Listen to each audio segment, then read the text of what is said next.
এই আমি সাথী, welcome to my mini blog. অবশেষে লাস্ট প্যাকিংয়ের দিকে আমরা চলে এসেছি। আর কিছু ঘন্টা বাকি, তার মধ্যেই আমরা বেরিয়ে পড়ব। তো শেষ মুহূর্তে একটু প্যাকিং, ব্যাগ গোছানো আর নিজেকে একটু রেডি করে আমরা বেরিয়ে পড়ব আমাদের স্টেশনের দিকে।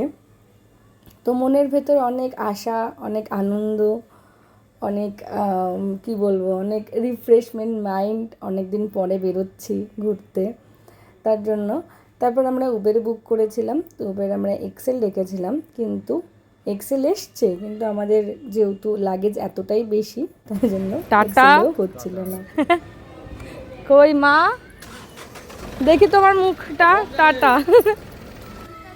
তো আমার শাশুড়ি মায়ের মনটা একটু বেশি খারাপ ছিল, যেহেতু আমরা অনেক লং দিনের জন্য যাচ্ছি, তাই। তো তারপর ওখান থেকে আমরা পৌঁছে গেলাম স্টেশনের দিকে। তারপর স্টেশন থেকে আমরা একদম 1 ঘন্টা, মানে এই ফার্স্ট টাইম যে আমরা 1 ঘন্টা আগে পৌঁছেছিলাম স্টেশনে। তো আমাদের ট্রেন ছিল রাতে 11:50, তো আমরা 10টার মধ্যেই পৌঁছে গেছিলাম। তো ওখানে গিয়ে ওয়েট করছিলাম, দেখতে দেখতে টাইমটাও কেটে গেল। তো সেখানে আমরা ট্রেনে উঠেও পড়লাম। তারপর স্টেশন থেকে আমাদের ট্রেনের দিকে যাওয়া, ট্রেনে উঠে রাতের যাত্রা শুরু।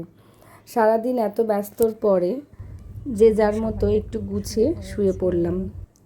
সামনে কি অপেক্ষা করছে সেটা এখন বলছি না, তবে এই যাত্রার একের পর এক নতুন জায়গা, নতুন গল্প আর সুন্দর মুহূর্ত আসতে চলেছে। তো গুড নাইট। কাল আবার দেখা হবে এই জার্নিরই পরের গল্প।